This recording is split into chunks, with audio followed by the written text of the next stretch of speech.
안녕하세요. 저는 서울에 사는 30대 여성입니다. 제가 이런 이야기를 하면 아직 젊은 사람이 무슨 그런 웃기는 소리냐 하시겠지만 저는 시간이 언제 이렇게 흘러나 싶네요. 그도 그럴 게 저는 나이에 비해 결혼을 일찍 해서 지금 결혼한 지는 7년이 넘었거든요. 언제 그만큼 됐나 싶어요. 엊그제 결혼한 것 같은데 말이죠. 아, 지금은 이혼했어요.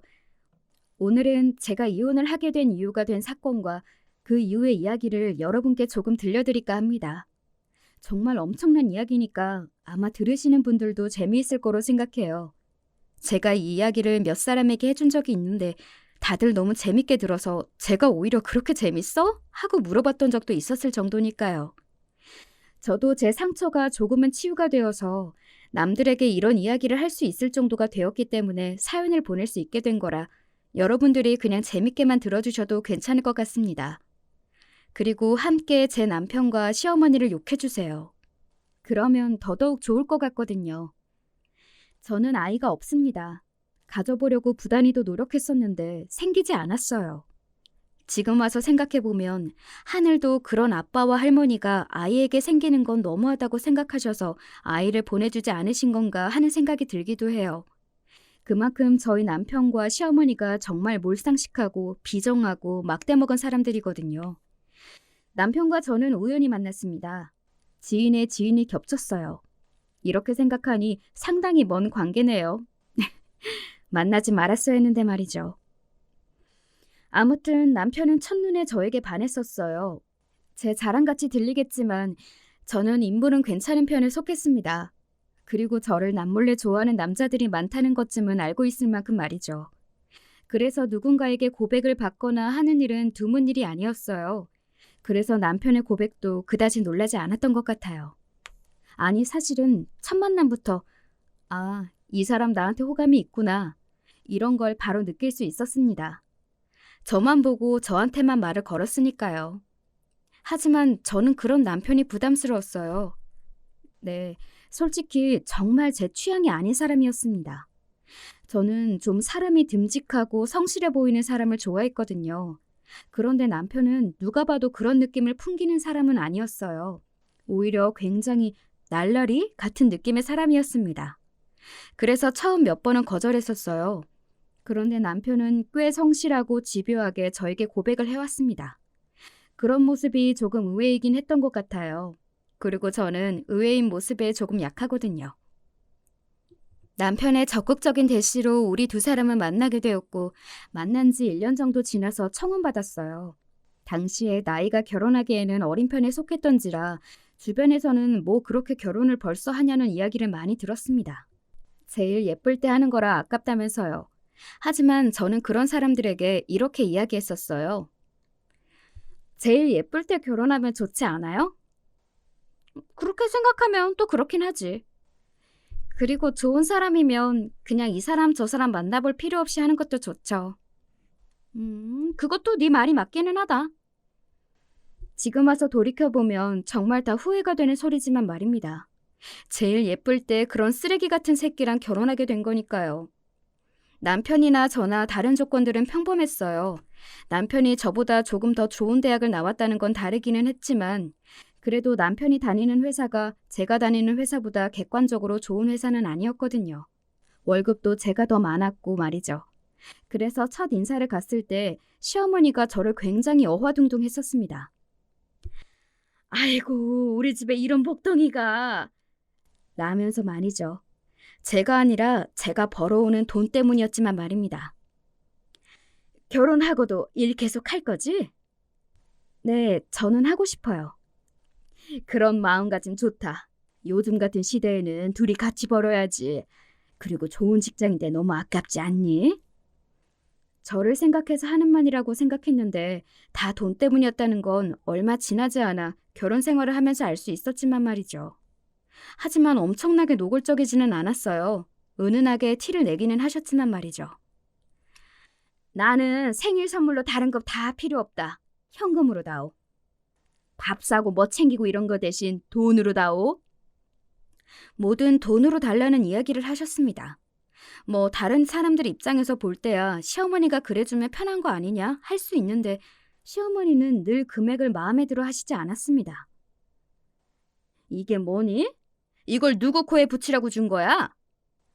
아니, 생신 때 저 100만 원, 남편 100만 원 이렇게 해서 200만 원 정도면 많이 드린 거 아닌가요? 우리 집이 굉장히 부자도 아니고 저희 두 사람이 무슨 의사, 변호사 이런 직업이라 돈을 많이 버는 것도 아닌데 말입니다. 그냥 회사를 둘 다 다녀서 조금 여유가 있다 정도죠. 네? 제가 당황해서 눈을 동그랗게 뜨고 그렇게 물었더니 시어머니는 조금 민망한 듯 헛기침을 하시더군요. 하지만 그 이후로도 은근히 용돈을 바라거나 주위에 누구는 얼마를 받네 어쩌네 하면서 돈을 요구하는 일이 잦았습니다. 처음에 한두 번이야 그냥 골치 아파지기 싫어서 드렸는데 점점 부담이 되기 시작했어요. 그래서 어느 순간부터는 그냥 모른 척 했던 것 같아요. 은근히 요구를 하셔도 눈치 없는 척 말입니다. 이번에 내 친구가 글쎄 자식들한테 서프라이즈로 1,000만 원을 받았나 보더라고. 그 집 자식들이 돈을 굉장히 잘 버나 봐요. 그렇지도 않은데 그랬다더라. 그러면 미래에 대한 계획이 너무 없는 거 아니에요? 젊을 때 돈을 잘 모아놔야 하는 건데 어쩌다 한 번이거나 여태 부모님한테 뭔가 해준 게 없는 거 아니에요? 제가 그렇게 이야기하니 입을 삐죽거리며 다물더군요. 그리고 모르는 척 했습니다. 그랬더니 어느 순간부터는 잔소리가 심해지기는 했어요. 너는 아무리 회사를 다닌다지만 너무 기본적인 집안일도 안 하는 거 아니니? 집에서 밥 먹을 사람이 없어서요. 그래도 밥은 늘 해놔야지. 그러다 아무도 안 먹으면 버리는데 그게 낭비잖아요. 너는 참 알뜰하다. 그래서 좋겠다. 비꼬는 말투였지만 그냥 모른 척 이렇게 대답했습니다. 알뜰해야죠. 사람 일 한치 앞을 모르는 건데. 라면서 말이죠. 일부러 그렇게 눈치 없게 구니까 처음에야 중얼거리면서 온갖 소리를 다 했지만 나중에는 차라리 편하더라고요. 무슨 말을 해도 멍청하게 못 알아듣는 척 하면 말이죠. 그리고 아마 시어머니도 제가 일부러 그렇게 모르는 척 하는 거라는 사실을 다 알고 계셨을 겁니다. 무슨 말을 해도 제 주머니에서 돈이 나올 것 같지 않자 그냥 이제는 저를 다른 걸로 괴롭히는 걸 택하셨어요. 그게 저에게는 임신이었습니다. 남들 다 하는 임신을 왜 너는 못하니? 병원 가는데 둘 다 문제 없다고 했다며. 그런데 왜 애가 안 들어서?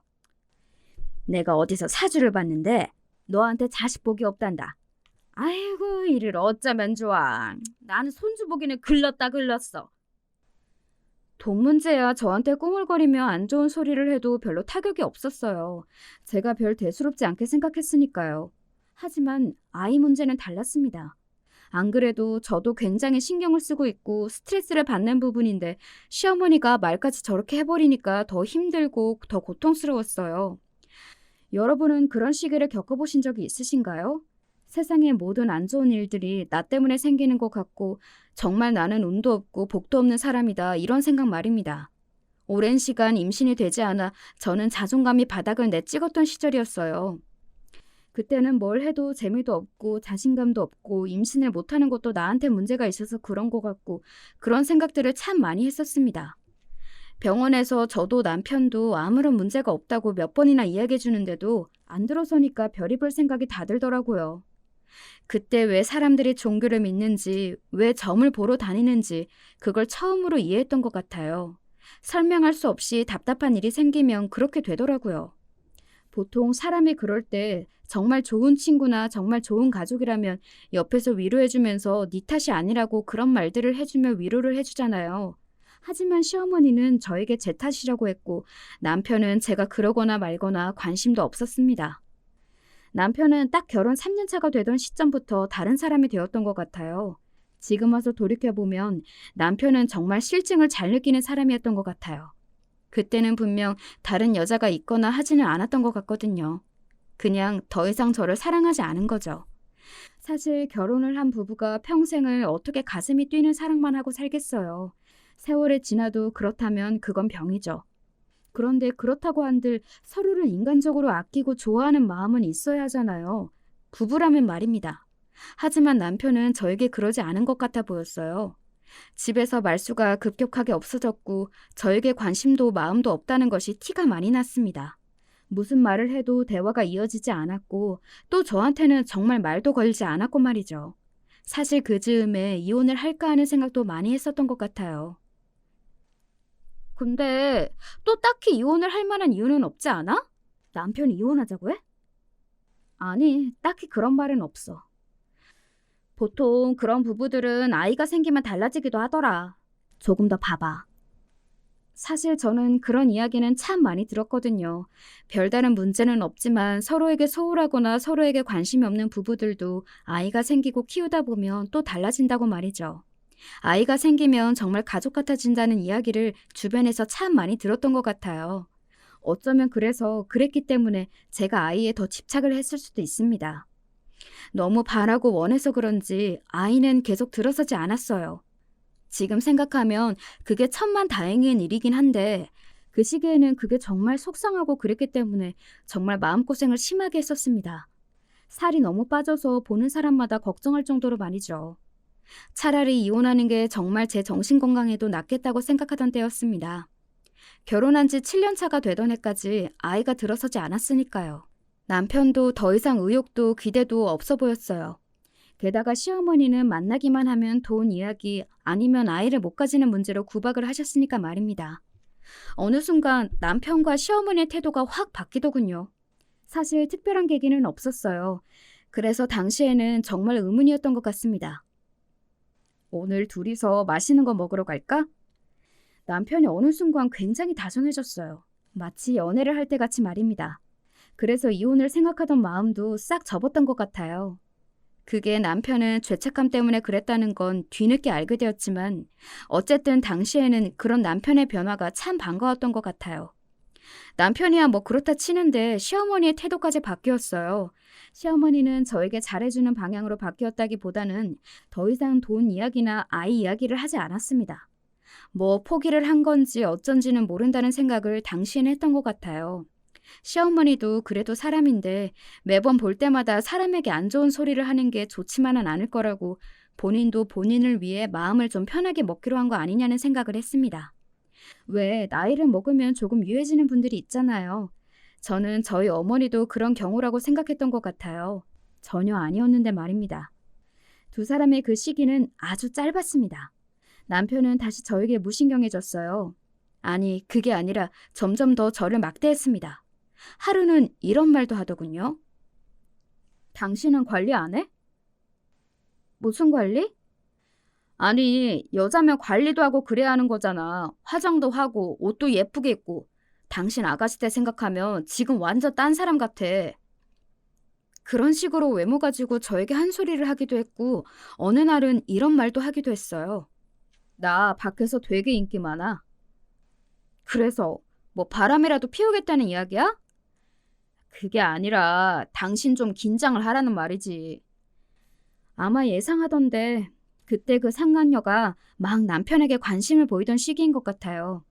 잘난 여자가 자기가 좋다고 들이대던 시기였으니 자신감이 하늘을 찌를 법도 했습니다. 제가 우스워 보였겠죠. 하루하루 늙어가고 아이도 못 낳고 집에서 후줄근하게 있는 마누라가 말입니다. 그리고 그 시기도 얼마 가지 않았어요. 남편은 저에게 본격적으로 못되게 굴기 시작했거든요. 오늘도 집에 안 들어와? 요즘 바쁘다고 했잖아. 아무리 바빠도 집에까지 거의 안 들어오니까 그러지. 그냥 관심을 꺼. 어차피 우리 그냥 헤어지지 못해서 억지로 사는 거 아니었어? 당신 나랑 그랬어? 아, 진짜 지긋지긋하다. 당신 목소리 듣는 것도 짜증나니까 전화하지 마. 바쁜 사람 자꾸 뭐 하는 짓이야 이게? 저는 정말 많이 상처받았거든요. 지긋지긋하다, 목소리 듣는 것도 짜증난다. 그 어떤 막말보다 막말이라고 생각해요. 나한테 정말 정이라는 정은 다 떨어졌구나. 내가 얼굴도 보기 싫구나.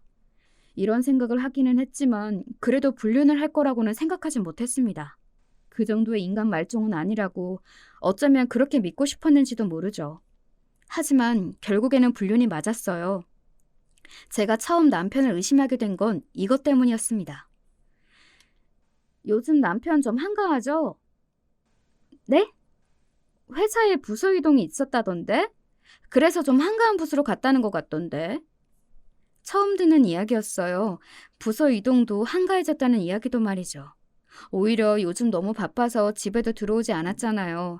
그때 처음으로 남편에게 여자가 생긴 것 같다고 생각했습니다. 그래서 남편 몰래 남편 휴대폰을 보게 되었던 것 같아요. 평소에 그런 행동을 하는 걸 참 모양 빠진다고 생각했었는데 제 상황이 되니까 그거 말고는 달리 할 수 있는 게 없더라고요. 그래서 사람은 자기 일이 되어보기 전까지는 함부로 생각하거나 말하면 안 되는 것 같습니다. 그리고 그렇게 확인하게 된 휴대폰 안에는 불륜의 증거들이 넘쳐났어요. 남편은 아마 제가 자신의 휴대폰을 들춰볼 거라는 생각을 하지 않은 것 같았습니다. 그동안 서로에게 그만큼 관심이 없었으니까요. 아주 과관이더군요. 둘이 함께 사랑을 속삭이고 저를 욕하고 말입니다. 제일 쓰레기 같은 짓이잖아요. 불륜녀에게 조광치쳐 욕을 하는 남자 새끼 말이죠. 이혼 언제 할 거야? 나 빨리 오빠랑 결혼하고 싶단 말이야. 조금만 기다려. 조만간 이야기할 거야. 뭐 위자료 그런 거 주기 싫어서 그래? 걱정하지 마. 내가 다 줄게. 네 돈도 아까워. 그리고 그년도 어차피 금방 떨어져. 근데 오빠 부인 더럽게 눈치 없는 타입인가 보다. 남편이 바람난 것도 몰라? 원래 둔하고 눈치 없고 답답한 타입이야. 그러니까 내가 결혼하고 얼마 안 돼서 질렸지. 너랑은 완전히 다르다니까. 둘이 아주 그냥 지랄하는 중이더라고요. 비웃음이 나왔던 것 같아요. 그리고 그 대화를 보면서 한 가지 알게 된 사실이 있었습니다. 남편과 바람이 난 그 불륜의 대상이 누구인지 말입니다. 저는 남편이 바람이 났다는 사실보다 그 사실에 더 놀랐던 것 같아요. 남편이 다니는 회사의 사장 딸이었습니다. 아무리 뭐 대기업까지는 아니라고 해도 그래도 나름 이름 있는 중견기업이었어요.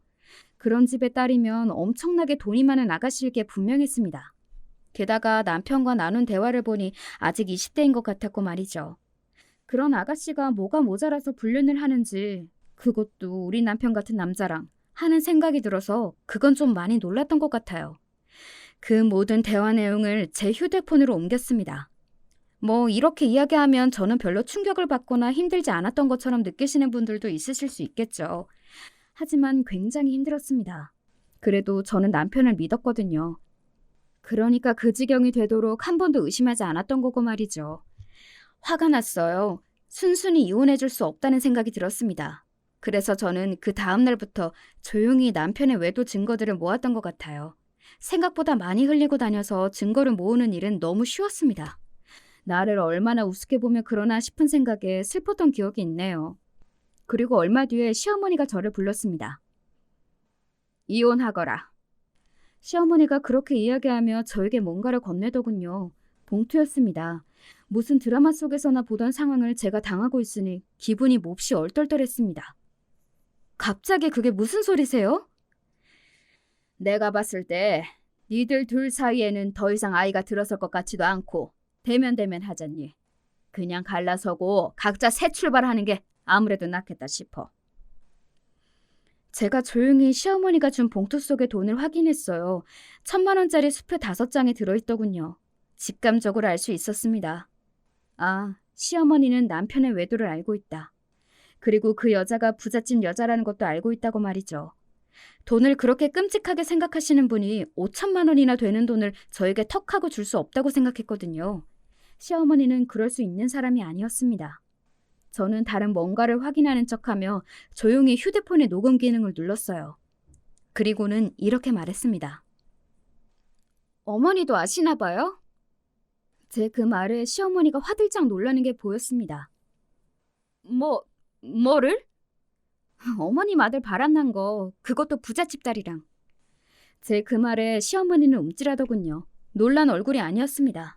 네가 그걸 어떻게 알아? 하는 얼굴이었지 말입니다. 그 얼굴을 보고 있는데 역겹다는 생각이 들더군요. 누굴 바보 취급을 하면서 고작 5,000만 원으로 치워버릴 생각을 한 게 화가 났습니다. 아니, 돈을 떠나 이런 취급이 화가 났다고 보는 게 더 맞겠죠. 네가 그걸 어떻게... 어머니나 어머니 아들은 저를 무슨 바보 등신으로 아나 봐요? 저 어머니 아들보다 더 좋은 대학 나온 사람이에요. 더 많이 배웠다고요. 제 그 말에 시어머니는 일단 입을 다물더군요. 제가 알고 있다는 걸 안 이상 다른 방법을 생각했어야 했을 테니까요. 저는 그런 시어머니를 가만히 보다가 웃으면서 말했습니다. 이혼 못 해줘요. 왜? 어머님 같으면 억울해서 이런 취급받고 이혼하겠어요? 그리고 저 이미 증거 많아요. 그 연놈들이 주고받은 문자 같은 것도 다 있고요. 그러니까 이 돈이 누구한테서 나온 거든 아니면 이 아이디어가 누구한테서 나온 거든 그 사람한테 전하세요. 금액 다시 책정해 오라고. 내가 니들 불륜자로 세상에 다 터트리면서 지랄하는 거 보고 싶지 않으면. 사실 뭐 지랄은 다 하면서 그들이 어떤 나쁜 연놈들인지 다 알리고 싶은 마음 저라고는 왜 없었겠어요. 하지만 냉정하게 생각해봤을 때 그건 저에게 이로운 일은 아니었습니다. 그렇게 난리를 치고 나서 저에게 남는 게 없을 테니까요. 시간과 마음을 낭비하고 싶지 않은 마음도 있었고 말이죠. 그렇게 시어머니께서 말하고 나서 그날 저녁 집으로 들어온 남편이 제 얼굴을 제대로 보지 못하더군요.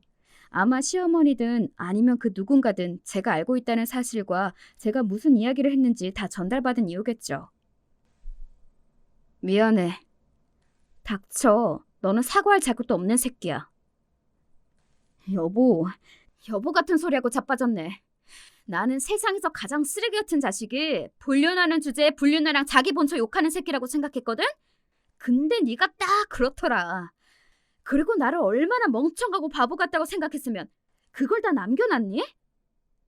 제 그 말에 남편은 아무 말을 하지 못했습니다. 뭐 인간이라면 그런 상황에서 무슨 말을 더 할 수 있었겠어요. 저는 그런 남편에게 이렇게 말했습니다. 차라리 솔직해지기 그랬니? 어리고 돈 많은 여자가 나 좋다고 했는데 너는 집에서 이렇게 후줄근하고 있지 말고 정신 차리라고. 남자 새끼가 뒤에서 불륜녀랑 지 마누라 욕할 시간에 말이야. 남편은 나름대로 아차하며 죄를 지은 사람 얼굴을 하고 있었지만 저는 그 얼굴도 가증스러웠습니다. 이미 잘못은 다 해놓고 저에게 상처라는 상처는 다 줘놓고 그리고 지금도 날 떼어낼 궁리만 하고 있으면서 그런 표정을 짓는 것 자체가 정말 이제 가증스러웠거든요. 그리고 그 다음날 시어머니가 다시 저를 불렀습니다. 이번에도 봉투를 내밀었지만 이번에는 돈이 아닌 다른 게 들어있었어요. 바로 강남에서 가장 비싸다는 아파트다. 이 정도면 만족하겠니? 이 아파트 바로 줄 테니까 제발 이혼을 좀 해줘. 그 상황에서 이런 말 좀 그렇긴 한데 저는 땡 잡았다는 생각이 들기는 했던 것 같아요. 이미 남편에게는 정이 떨어질 대로 떨어진 상황이었고 이혼은 어차피 할 생각이었는데 그렇게 큰 걸 준다면 당연히 콜이죠. 하지만 저는 무표정으로 말했습니다. 받고 3억 더 주세요. 라고 말이죠. 시어머니는 너도 징하다는 얼굴을 해보였지만 결국에는 줄 수밖에 없었습니다. 아니 정확하게 그 돈은 시어머니 돈이 아니라 그 여자의 주머니에서 나온 돈이기는 했을 거예요. 나중에 한 사실인데 제가 요구한 3억은 그 여자가 아닌 시어머니 주머니에서 나오기는 했더라고요. 뭐 그 여자한테 더 부탁하게 그랬던 거지 말입니다. 저한테는 막말을 그렇게 잘하셨던 분이 부잣집 딸내미한테는 말하기 조심스러웠나 보죠? 시어머니는 그 3억이 아깝다고 생각 안 했을 거예요. 엄청난 부잣집 며느리를 보게 된 거니까 말입니다.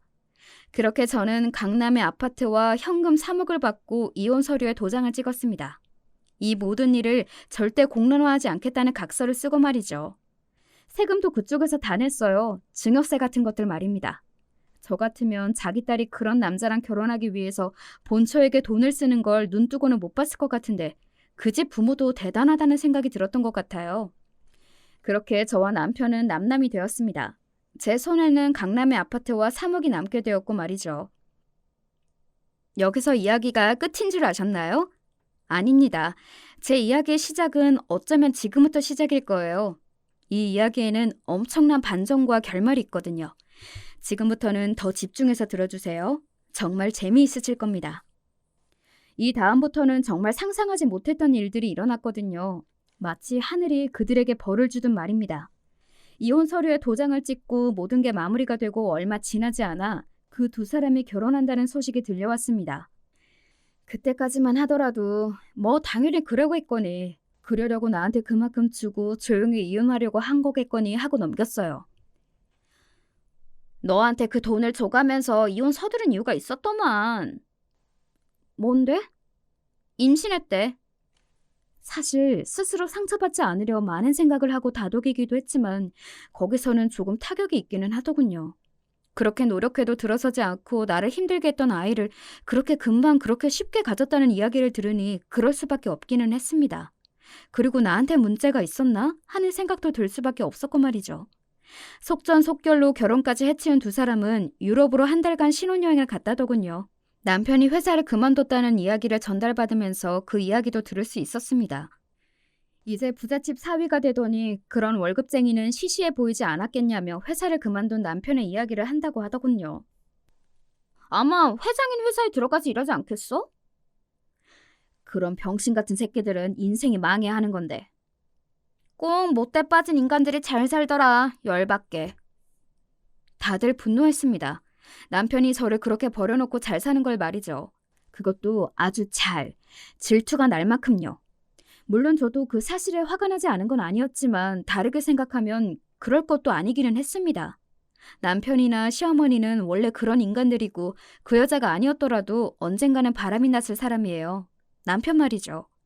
그런데 운이 좋게도 부잣집 여자를 만나서 그 여자가 임신까지 되는 바람에 제가 그 많은 돈을 받고 이혼할 수 있었던 거잖아요. 만약에 그런 여자가 아니었으면 강남의 아파트와 위자료 3억은 없었겠죠. 그렇게 생각하면 또 참아지기는 했어요. 그럼에도 그런 인간들이 여전히 떵떵거리며 나보다 더 잘 산다는 건 화가 나기도 하고 가끔 자다가도 벌떡 일어날 만큼 분한 기분이 들기도 했지만요. 그리고 얼마 지나지 않아 엄청난 이야기를 듣게 되었습니다. 야, 하늘이 네 편인가 보다. 왜?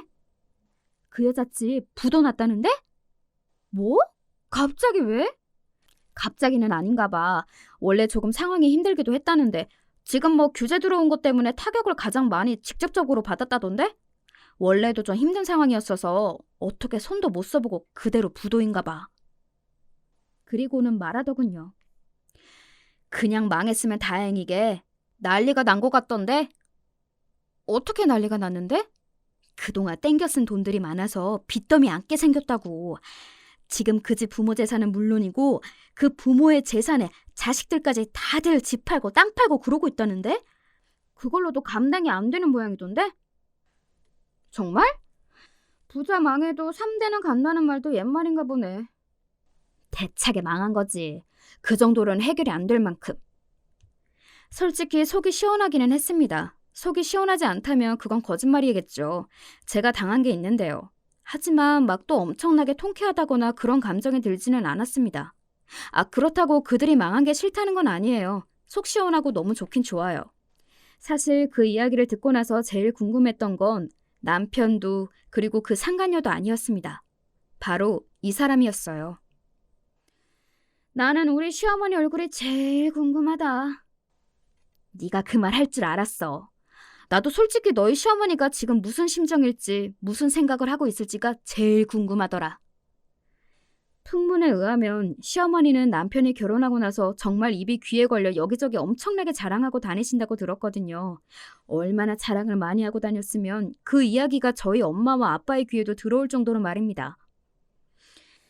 네 시어머니가 주변에 새며느리 자랑을 그렇게 하고 다닌다는데 그 여편녀는 양심이라는 게 없는 사람이니? 이혼을 한 지 얼마나 됐다고 그래. 그리고 그 둘이 불륜한 거 모르는 사람이 없는데. 원래 그런 사람이니까 너무 화낼 필요 없어. 그리고 자랑을 하고 다닐 거면 자랑만 하고 다니지. 전 며느리 욕은 왜 하고 다니는 거야? 내가 정말 찾아가서 머리끄댕이를 잡고 싶은 걸 겨우 참았네. 제 욕을 그렇게 하고 다닌다고요. 돈밖에 모르고 임신도 못하고 정이라고는 없는 못된 애였다고 그렇게 말을 하고 다닌다고 하더군요. 다행스러운 건 그 와중에도 시어머니가 하는 그 말들을 아무도 믿지 않았다는 겁니다. 결혼할 때 불러있던 신부의 배로부와 그 두 사람이 불륜인 건 빼도 박도 못하는 사실이었기도 했고 돈밖에 모르는 건 시어머니라는 걸 모르는 사람이 없었거든요. 그만큼 시어머니가 돈에 대한 집착이 대단하기도 했고요. 그래서 저희 부모님은 그 집안이 망했다는 이야기를 들으시고는 그 누구보다 통쾌해하셨습니다. 엄마는 감사하다고 기도도 드렸대요. 역시 그렇게 살면 다 돌려받는다니까. 이렇게 하루아침에 누려보지도 못하고 금방 망할 거. 그 유난을 떨고 그 난리를 떨고. 진짜 나 같으면 쪽팔려서 확 죽고 싶겠다. 지금은 쪽팔려서 죽고 싶다기보다 그 엄청난 재산을 날린 게 분통해서 죽고 싶을걸? 그 양반은 그럴 양반이야. 저는 시어머니가 지금 무슨 심정으로 무슨 마음으로 어떻게 있을지가 눈에 훤히 보였습니다. 땅을 치고 있을 게 뻔했어요. 그리고 그 상간녀를 욕하고 있겠죠. 너 같은 년이 내 아들 꿰어내지만 않았어도 지금도 잘 먹고 잘 살고 있을 거라고요. 바람이 난 자기 아들과 그런 부잣집 여자와 바람이 나서 쌍수 들고 좋아했던 자기 모습은 생각도 하지 않은 채 말입니다. 이사를 갔다고 하더군요. 원래 살던 집을 팔고 작은 집으로, 그리고 더 집이 싼 동네로 말입니다. 저는 강남 아파트에 살고 있었는데요. 진짜 너무 웃기지 않아요?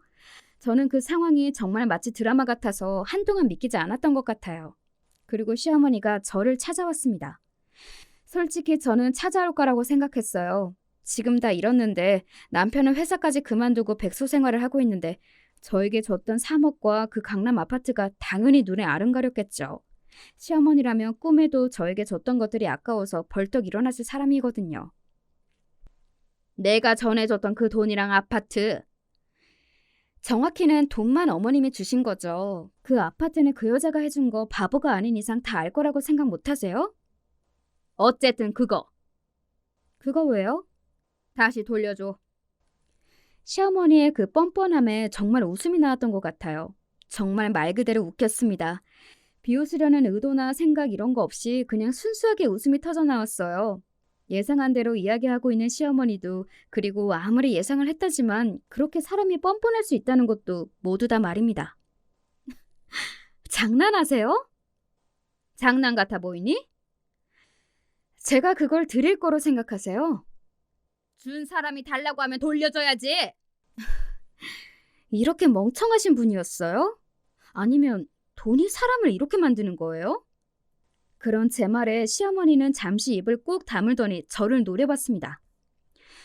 법대로 하세요. 저는 한 푼도 못 드려요. 제가 받은 상처, 지난날 어머니한테 받은 학대, 뭐 기타 등등 모든 것들에 대한 보상이었고 법적으로 절차도 다 끝난 완벽한 제 재산이에요. 아무리 소송을 걸고 난리를 떠셔도 한 푼도 가져가실 수 없겠지만 뭐 그런 바보 같은 허튼 짓 하고 싶으시다면 말리지는 않을게요. 어디까지 나락으로 떨어지실지 저도 궁금하네요. 제가 그렇게 이야기하자 시어머니 얼굴이 화로 벌겋게 달아오르더군요. 이 못된 것! 사실 자기 말이 자기도 말이 안 된다는 걸 스스로 그 누구보다 잘 알고 있었을 겁니다. 하지만 그 돈을 생각하면 잠을 잘 수도 먹을 수도 없었겠죠. 그러니 이런 억지를 부리는 거라고 말이죠. 다른 할 말이 없으니 못된 년이라는 등 너는 우리가 불쌍하지도 않다는 등 그런 논리적이지 못한 말들로 어거지를 부리는 거였고요. 저는 이런 한 장 당신네한테 줄 생각 없으니 돌아가세요. 그리고 한 번 더 찾아오시면 정말로 경찰에 신고할 겁니다. 저는 해요. 아시겠어요? 그리고 그 자리에서 일어섰습니다. 뒤에서 저를 욕하는 시어머니의 목소리가 들려왔어요. 정말이지 악이라는 악은 다 쓰더군요. 원래도 망가져 있던 사람이었지만 모든 걸 잃은 망가진 사람은 말로가 저렇게 추하구나 하는 생각이 들었던 것 같아요. 그 부잣집 여자였던 상강녀가 조산했다는 이야기를 전해들었습니다. 뭐 본인도 스트레스가 크기는 했겠죠. 평생을 부잣집 딸로 살다가 지금 한순간에 돈도 없고 백도 없고 게다가 구박까지 받는 상황이 되었으니 말이죠. 시어머니가 그녀를 엄청나게 탓하고 구박하고 있을 거라는 건 보지 않아도 듣지 않아도 알 수 있었습니다. 보나마나 네가 내 아들 신세를 망쳤느니 하면서 고래고래 소리를 지르고 있겠죠. 저에게 했던 것처럼 말입니다. 다 업보라고 생각해요. 불쌍한 마음이 단 하나도 들지 않고요.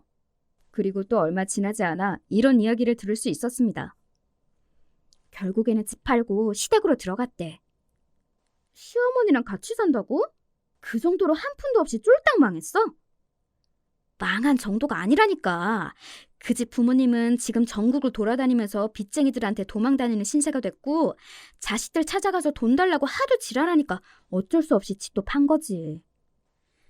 용케 안 쫓아내고 같이 사네? 안 그래도 나가라고 그랬는데 자기는 죽어도 못 나간다고 그랬다던데? 그 상간녀가? 오, 그 상간녀도 거기 나가면 갈 곳 없다는 거 아니까 죽어도 거기 붙어 있으려고 하는 거지. 게다가 애도 낳았고. 와, 그 노인네 복장 뒤집어졌겠다. 복장만 뒤집어져? 지금 뒤로 넘어가기 직전이라더라. 정말 궁금해서 들여다보고 싶어질 정도였어요. 그 상간녀와 시어머니가 한 집에서 사는 모습 말입니다. 난리도 그런 난리가 없을 것 같았거든요. 그 인간은 취직은 했대? 네 전남편? 아니, 그 회사 나올 때 별 지랄을 다 하고 나오기도 했지만 소문도 이미 다 난 마당에 누가 그만큼 빚 있는 사람을 쓰려고 하냐? 회사 입장에서도 골치 아프지, 그런 직원 데리고 있는 건. 그러면 집에서 놀아? 돈을 벌어야 할 거 아니야.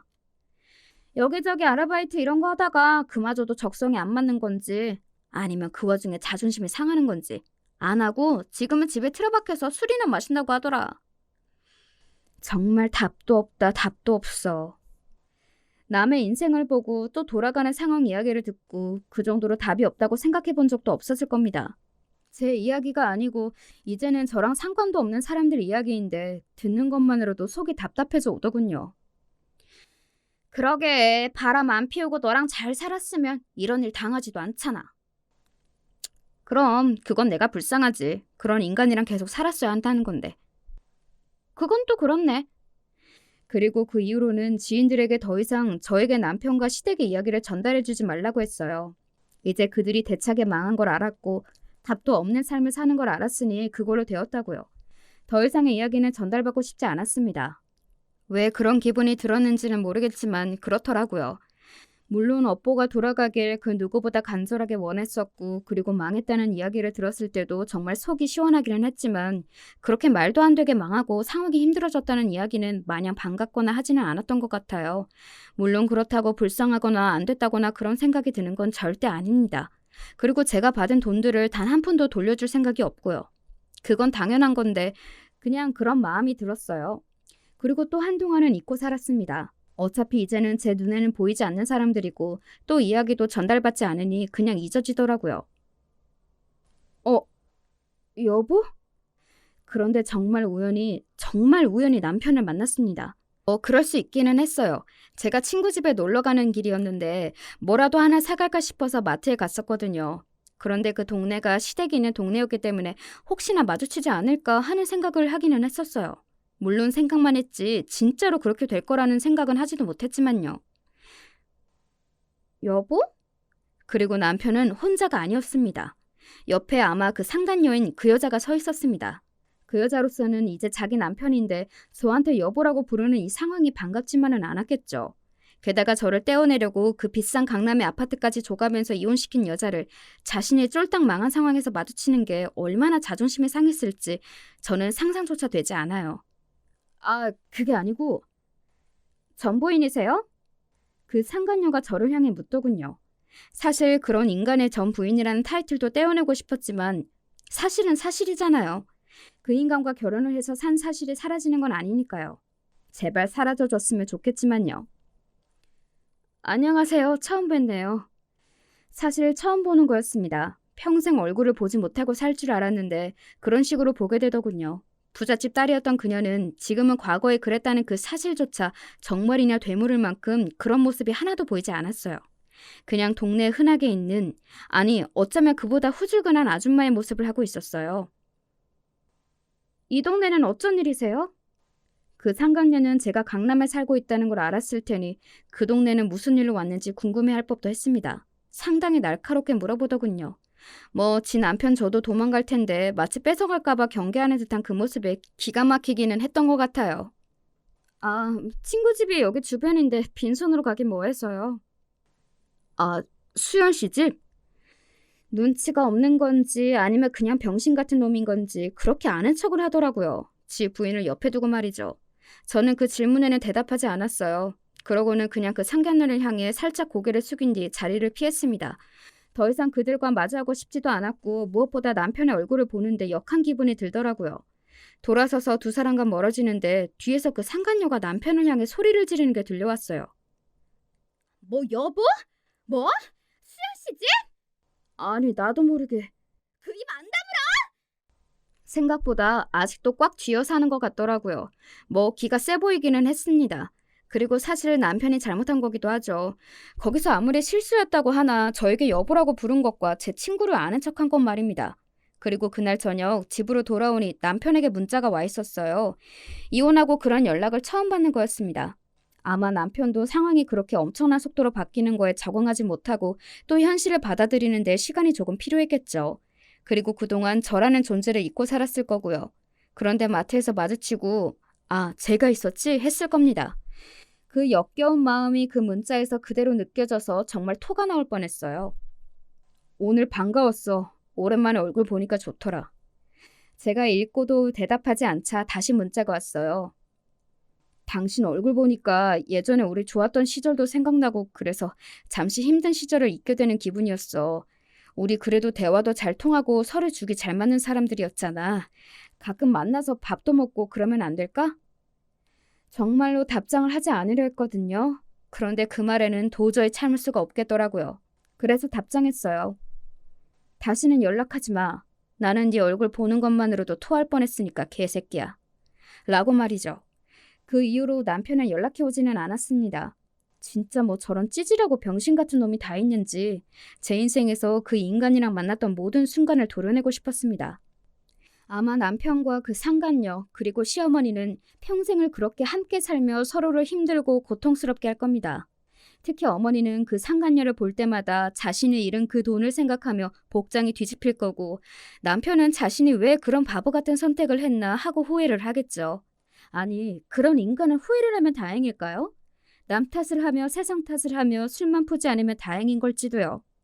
저는 그런 인간들에게서 이렇게 돈까지 받아가며 탈출할 수 있었던 게 엄청난 행운이었던 것 같고요. 물론 아예 만나지 않았으면 좋았을 테지만요. 그 와중에 어쨌든 다행인 일이기는 하니까요. 아, 저는 최근에 회사에서 승진했어요. 사람이 마음에 여유가 생기니 확실히 일이 더 잘 되더라고요. 그리고 밖에서 인정받으면서 사람들과 어울려 일도 하고 그러니까 확실히 사람 사는 것 같고 말이죠. 그래서 요즘은 아주 행복해요. 그리고 제가 받은 강남의 아파트가 그 사이에 집값이 또 많이 올라서 팔까 고민 중입니다. 어찌되었든 그렇게 비싸고 그렇게 좋은 집은 어딘가 정도 안 가고 우리 집이 아닌 것 같다는 생각이 계속 들어서요. 만약에 집을 팔게 되면 그 이후에 제 통장에 찍힐 돈을 보면서 또, 아, 나는 정말 잘 탈출했구나 하는 마음이 들 것 같네요. 제 이야기는 여기까지입니다. 사람의 인생이라는 게 한치 앞을 모른다지만 이 정도로 스펙타클하게 변하는 것도 드문 일이기는 할 것 같아요.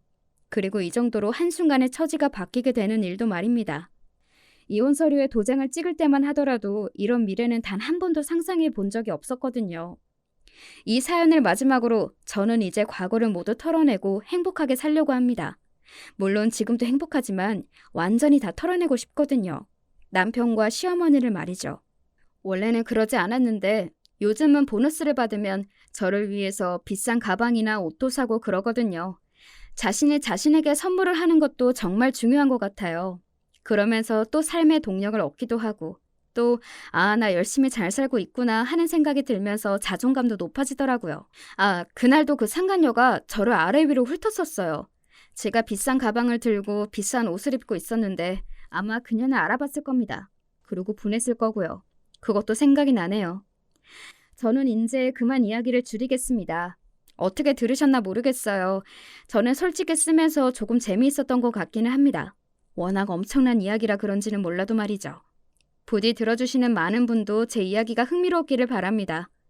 요즘 주변에 여름 감기 걸린 사람들이 많더라고요. 여름 감기가 더 독한 거 아시죠? 언제나 건강 유의하시기를 바랍니다. 감사합니다.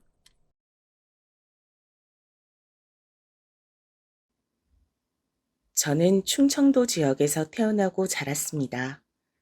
그 지역은 지금도 시골이고 제가 태어났을 땐 더 발달이 안 된 시골이었어요.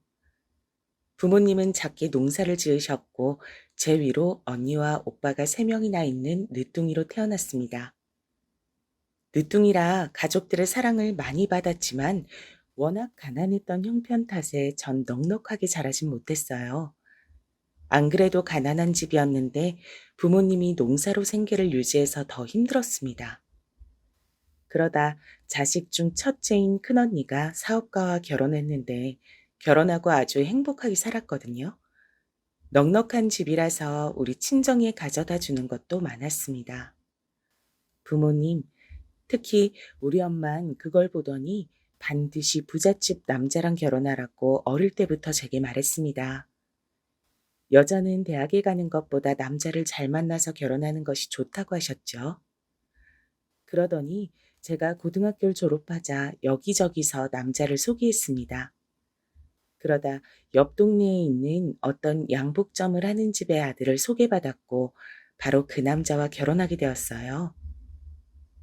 남편은 위로 누나가 2명 있었고 시어머니와 아직 결혼을 안 하고 노처녀였던 시누이가 절 싫어했습니다. 특히 시어머니는 본인 아들을 무척 사랑하셨어요.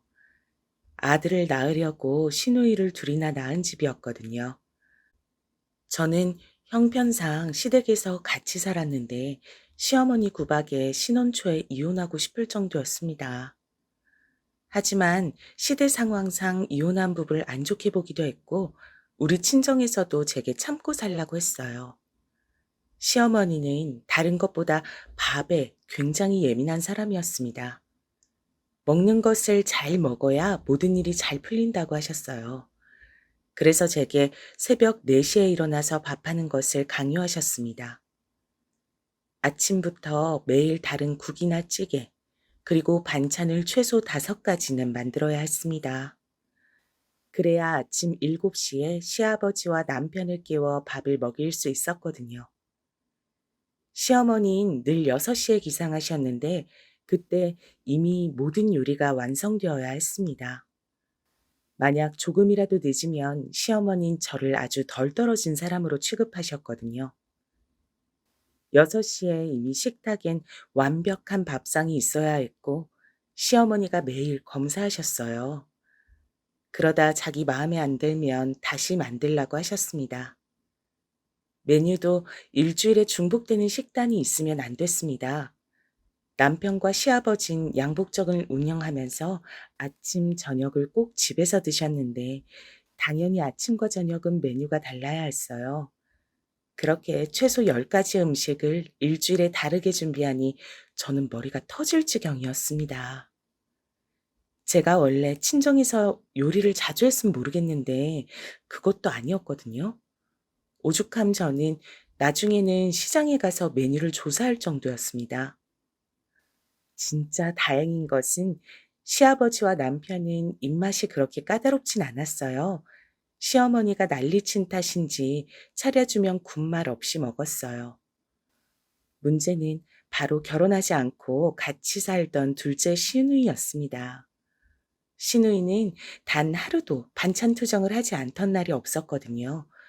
된장찌개와 반찬 6가지를 차려놓으면 먹을 게 없다고 시어머니에게 이게 뭐냐고 대놓고 짜증을 냈습니다. 먹을 게 없네. 먹을 게 없어. 도대체 이 나물은 뭐야? 아침부터 고기가 넘어가? 된장찌개 그만 만들라고 했잖아. 엄마, 얜 할 줄 아는 게 이게 전부야? 아, 지겨워. 좀 색다른 요리 좀 연구해봐. 엄마가 계란 후라이라도 해줄까? 우리 딸 먹을 게 없어서 어떡해. 잘 먹어야 피부도 좋고 살도 빠지는데. 음, 예, 가서 우리 딸 먹게 소시지라도 구워. 3살도 아니고 그때 30살이 이미 넘었던 시누이를 저렇게 어르고 달리는 것을 보고 기가 막혔어요. 그때 제 나이가 갓 20살을 넘긴 나이였는데 저 모습을 보니 말도 나오지 않았습니다. 시누이는 직업도 없이 집에서 남자랑 선보는 게 일이었거든요. 물론 나이도 많고 이쁘지도 않고 가장 중요한 성격이 너무 별로라 남자를 만날 수도 없었습니다. 시누이랑 시어머니는 제가 집안일을 하느라 바빠도 신경 쓰지 않았어요. 오히려 소파에 누워 과자를 먹으면서 제게 리모컨을 가져오라고 시켰습니다. 오전에 설거지하고 빨래를 하고 겨우 숨을 돌리려고 하면 시누이는 과일을 가져오라고 했죠. 그러다 심심하면 제게 재밌는 이야기가 없냐고 말동무까지 시켰어요. 결혼했는데 남편과 대화하는 시간보다 시누이의 비위를 맞춰주는 시간이 더 길었을 정도였습니다. 그나마 그래도 버틸 수 있었던 것은 시아버지였어요. 시아버지는 말수가 굉장히 적어서 처음엔 저도 어려웠습니다. 매일 표정이 하나였고 쓸데없는 말은 절대 안 하는 성격이었어요. 사람 자체가 단단해서 제가 우리 친정엄마에게 시아버지는 바위 같다고 했거든요. 그래서 신혼 때는 그런 시아버지를 보고 긴장되니까 괜히 몸둘 바를 모르기도 했습니다. 그런데 시아버진 이런 저를 뒤에서 많이 챙겨주셨어요. 아버님, 저 왔어요. 이거 찾으신 거 맞으세요?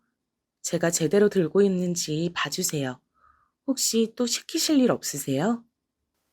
아가, 나가서 아들하고 같이 뭐라도 맛있는 거 사 먹고 극장에 다녀와라. 너희 시어머니한텐 말하지 말고, 알겠지? 8시까진 와야 해. 어서 나가라. 시아버진 저를 가끔 양복점에 부르셨어요. 그러면서 몰래 남편하고 시간을 보낼 수 있도록 해주셨습니다. 진짜 그런 시간은 가뭄의 단비였어요. 이런 소중한 숨통이 트이는 시간이 없었다면 전 신혼 때 견디지 못했을 거예요. 시어머니는 음식에 예민하다고 했잖아요. 이런 것은 제사나 명절에도 마찬가지였습니다. 하필이면 시댁이 큰 집이었는데 시아버지가 동생이 5명이나 있었어요. 그래서 친척들이 다 모이면 정신이 하나도 없었습니다. 시어머니는 집에 오는 손님들이 부족하게 먹으면 안 된다고 명절이 오기 일주일 전부터 음식을 준비하셨어요. 물론 그건 제가 거의 다 준비했죠. 시장에 가서 시어머니 뒤에서 2손 무겁게 음식 재료를 들고 다니는 건 너무 힘들었습니다. 명절이 지나면 저는 머리가 지끈거려서 내과에 가서 약을 먹어야 할 정도였어요. 명절 때 제일 힘들었던 건 바로 결혼한 큰 시누이가 집에 오니까 기다렸다가 친정에 가라는 시어머니였습니다. 큰 시누이는 결혼해서 서울에서 살았는데 그 시누이가 올 때까지 저는 집에 갈 수가 없었어요. 가족이 오랜만에 모이는 소중한 기회를 놓칠 수 없다고 시어머니는 늘 저를 보내지 않았습니다. 저도 언니와 오빠들이 많고 우리 부모님을 보고 싶은데 갈 수가 없었어요. 너무 속상해서 남편에게 울면서 말한 적도 아주 많아요. 그런데 그럴 때마다 옛날 사람이니 저보고 이해하라는 말이었죠. 이렇게 서러움 속에서도 유일한 제 편인 시아버지를 보고 버텼습니다.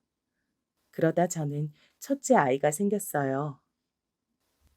혹시 이 사연을 듣는 분 중에 임신 경험이 있는 분이 계신가요? 다들 그때 임신 증상이 어떠셨어요? 저는 다른 것보다 바로 입덧이 너무 심했어요. 아예 먹질 못해서 임신을 했는데 오히려 살이 빠지는 지경이었습니다. 못 먹으니까 현기증이 심했어요. 음식 냄새만 맡아도 어지럽고 속에서 올라오는 느낌이 들었습니다. 그런데 우리 시어머니가 음식에 예민하다고 했잖아요. 시어머니는 임신한 제게도 무조건 새벽에 일어나서 밥하는 것을 강요하셨습니다. 입덧이 제가 먹는 것만 힘든 게 아니고 냄새 맡는 게 진짜 힘들잖아요. 힘들어서 수혜까지 맞으면서 버티는 제게 시어머님 요리를 준비하라고 하셨습니다. 하루는 그러다 제가 진짜 죽을 것 같더라고요. 새벽에 일어나서 요리하는데 자꾸 속에서 올라오고 화장실로 달려가는 것을 반복했어요. 당연히 집중하지 못했는데 임신하면 잠이 많아지는 거 아세요? 충분한 수면을 확보하지도 못했는데 속까지 안 좋으니 제가 그날 그만 두부를 썰다 칼로 손가락을 베게 되었어요. 순식간에 일어난 일이었고 너무 아파 소리를 질렀습니다. 제가 소리를 지르니까 시아버지와 남편도 깜짝 놀라서 부엌으로 왔죠. 병원이 여는 시간이 아니라 급하게 손가락을 감싸고 응급실로 향했습니다. 처치하고 응급실에서 바늘로 살을 접했어요. 너무 아프고 갑자기 서러움이 몰려와서 눈물이 나오더라고요. 엉엉 우니까 옆에서 시아버지가 절 달래주셨죠. 그러고 집에 왔는데 당연히 아침은 준비하지 못했습니다. 시아버지와 남편이 출근하고 제가 잠을 자려고 누웠더니 시어머니가 들어왔어요. 시어머니는 잔뜩 화가 난 표정이었습니다. 너는 지금 잠이 오니? 임신한 게 뭐가 그리 대수야? 난 애를 셋이나 낳았는데 너처럼 유난 떨 생각은 하지도 못했어. 너 일부러 그런 거지? 지금 요리하기 싫다고 시위하는 거잖아. 아우, 진짜 가만 보면 여우가 따로 없다니까. 에이, 엄마 왜 그래? 설마 일부러 자기 손을 저렇게 했겠어? 만약 그런 거면 정성이 갸륵해서 우리가 봐주자. 시집와서 음식도 하기 싫단 며느리를 우리가 어쩌겠어? 세상엔 이런 며느리도 있는 거지. 시어머니가 제게 뭐라고 하자 시누이가 쪼르르 달려와서 말리는 척 제 욕을 하기 시작했어요. 이때 임신해서 안 그래도 호르몬 때문에 감정 조절이 쉽지 않았는데 너무 서럽더라고요. 그래서 결혼하고 처음으로 울면서 시어머니에게 그만하라고 했습니다. 다른 말도 아니고 그냥 그만하라는 한마디를 했는데 시어머니는 감히 며느리가 시댁을 우습게 한다고 더 난리를 치기 시작했어요. 저는 절대 시댁을 우습게 본 적도 없고 그냥 그날은 응급실에 갔다 왔으니 저녁을 준비하기 전에 쉬려고 했던 거였거든요. 너무 속상해서 엉엉 울자 시누이는 울은 소리가 시끄럽다고 하더라고요. 결국 저는 너무 속상해서 그날 시댁을 나왔습니다. 제가 침대에서 일어나서 밖으로 가니까 시어머니와 시누이는 더 화를 내더라고요. 절대 들어오지 말라는 말에 저도 오기로 밖에 나갔어요. 돈이 없어서 어디 가지도 못하고 공원을 돌았습니다. 다행히 그때 날씨가 여름이나 겨울이 아니라 괜찮았어요. 혼자 놀이터에 앉아 오니까 어느새 저녁이 되어 있더라고요. 속으로 시아버지 양복점에 갈까 생각했는데 그냥 그네에 앉아 있었습니다. 사람들이 퇴근해서 집에 가는 소리가 들렸어요. 그렇게 각자 집에서 저녁을 먹는지 음식 냄새도 나기 시작했습니다. 순간 시댁에 들어갈까 생각하다 끝까지 버텼어요. 놀이터에 앉아 몇 시간이 지났을까요? 제 앞에 시아버지가 나타났습니다. 시아버진 제게 집에 가자고 하셨어요. 당신이 대신 미안하다고 사과하셨죠. 응급실에 간 며느리에게 저녁밥을 얻어먹을 생각은 없다고 하셨어요. 이때 시아버지가 아니었다면 저는 다시 시댁에 갈 생각을 안 했을 거예요. 결국 못 이기는 척 시댁에 갔더니 시어머니는 당장 나가라고 소리를 지르셨습니다.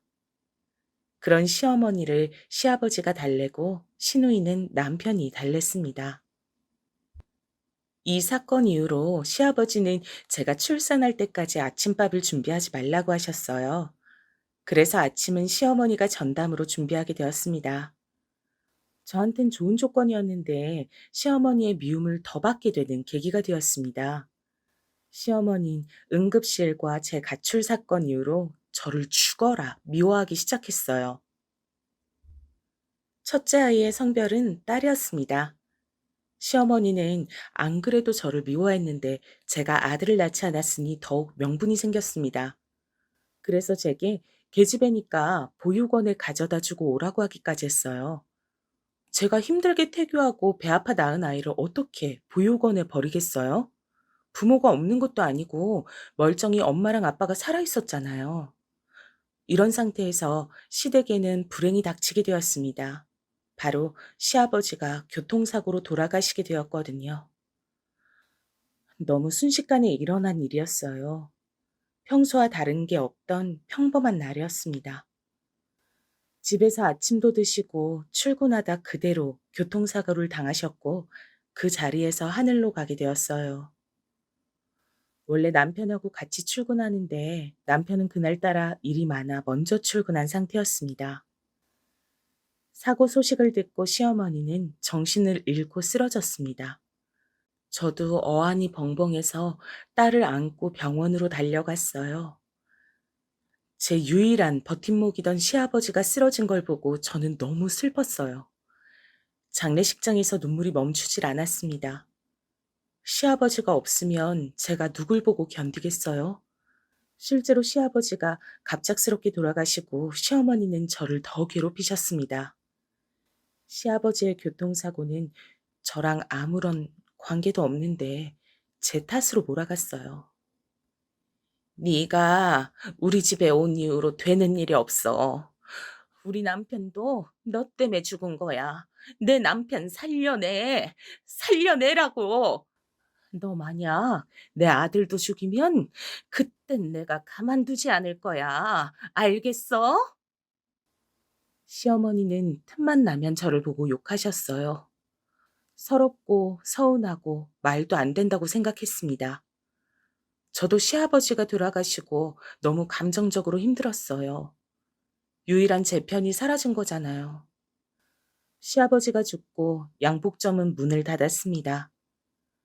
처음엔 남편이 이어가려고 했는데 자꾸 시아버지가 생각나서 못 견디겠다고 남편은 다른 길을 가겠다고 했어요. 그런 남편을 존중하고 저는 기다렸습니다. 사실 시아버지가 돌아가시고 수입이 사라지니 시댁 형편이 많이 힘들었습니다. 남편은 취업을 준비한다고 도서관에 다니기 시작했죠. 시댁은 결국 살던 아파트도 팔고 새로운 집으로 이사가서 살기 시작했습니다. 시어머니와 시누이는 작아진 집이 너무 싫다고 불만투성이었어요. 그런데 어쩔 수가 없었습니다. 돈이 없으니 당장 누구라도 나가서 돈을 벌어야 했는데 시댁 식구들은 그 누구도 나가서 돈을 벌 생각이 없어 보였어요. 시어머니는 본인은 몸이 안 좋아서 일을 할 수가 없다고 했습니다. 시누이는 결혼할 남자를 찾아야 한다고 하더라고요. 남편은 취업을 준비한다고 도서관에 다녔죠. 결국 남는 것은 돌쟁이 아이를 키우는 저 하나였습니다. 당장 먹고 살 돈이 없으니 제가 결국 마트에서 일하기 시작했어요. 이때 시어머니와 시누에게 서운했던 점은 바로 아이를 봐주기 싫다고 하더라고요. 둘이 집에만 있으면서 우리 아이가 예민해서 돌보는 건 무리라고 그 어린 돌쟁이를 어린이집에 보냈습니다. 그런데 우리 첫째는 누가 봐도 순한 아이였거든요. 비록 임신했을 때 예민하긴 했지만 태어나선 한 번도 힘들게 했던 적이 없어요. 그저 그냥 밥만 잘 챙겨주면 조용히 혼자 놀기도 잘 놀고 잠도 잘 자는 아가였습니다. 이런 아이를 딸이라는 이유로 돌보기 싫다고 어린이집에 보냈어요. 심지어 어린이집에 데려다 주고 데리고 오는 것도 귀찮아 했습니다. 제가 마트에 출근하기 전에 아이를 어린이집에 데려다 줬고 시어머니가 데리고 오는 것만 했어요. 그런데 그것도 싫다고 시어머니는 돈 관리를 본인이 하겠다고 제 월급을 가져갔습니다. 결국 저는 제가 돈을 버는데도 제가 월급을 관리하지 못했어요. 이런 상태에서 전 둘째까지 가지게 되었습니다. 사실 둘째를 가졌을 때 고민이 많았습니다. 그때 상황이 안 좋아서 낳는 게 맞나 싶었죠. 하지만 우리 부부에게 찾아온 아기를 제 손으로 지우긴 싫더라고요. 그래서 큰 고민 끝에 둘째를 낳기로 결정했습니다. 다행히 첫째 때와 달리 둘째는 임신했을 때 입덧이 많지 않았어요. 저는 출산하기 한 달 전까지도 일했습니다. 그리고 둘째가 태어났는데 다행히 성별이 남자였어요. 시어머니는 아들인 둘째를 매우 예뻐했습니다. 첫째는 우는 것도 듣기 싫다고 하더니 둘째는 본인이 직접 안아서 키웠어요. 낳은 건 전데 본인이 엄마인 것처럼 봐줬어요. 그런데 둘째가 누가 봐도 저랑 똑같이 생겼거든요. 원래 첫째 딸은 아빠를 닮고 아들은 엄마를 닮는다는 말이 있잖아요. 그런데 시어머니는 무조건 아들이 남편을 닮았다고 우겼습니다. 제 눈은 큰 편이고 남편 눈은 작은데 아들이 눈이 되게 동그랗고 이쁘거든요. 지나가는 사람들도 저랑 똑같이 생겼다고 하는데 시어머니는 아들의 눈이 남편하고 똑같다고 했습니다. 뭐, 사실 이런 거는 그냥 넘길 수 있었어요. 제가 정말 스트레스 받았던 것은 바로 시어머니의 손주 차별이었습니다.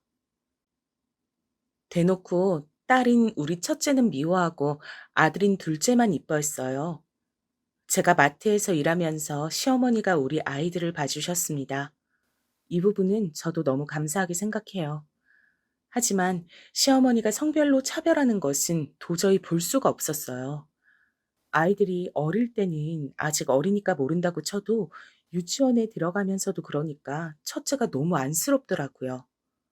어느 날은 제가 일하고 집에 갔더니 첫째가 혼자 울고 있었어요. 제가 무슨 일이냐고 하니까 시어머니가 둘째인 아들한테만 피자를 줬다고 하더라고요. 너무 어이가 없어서 시어머니에게 왜 그러셨냐고 했더니 뭐라고 했는지 아세요?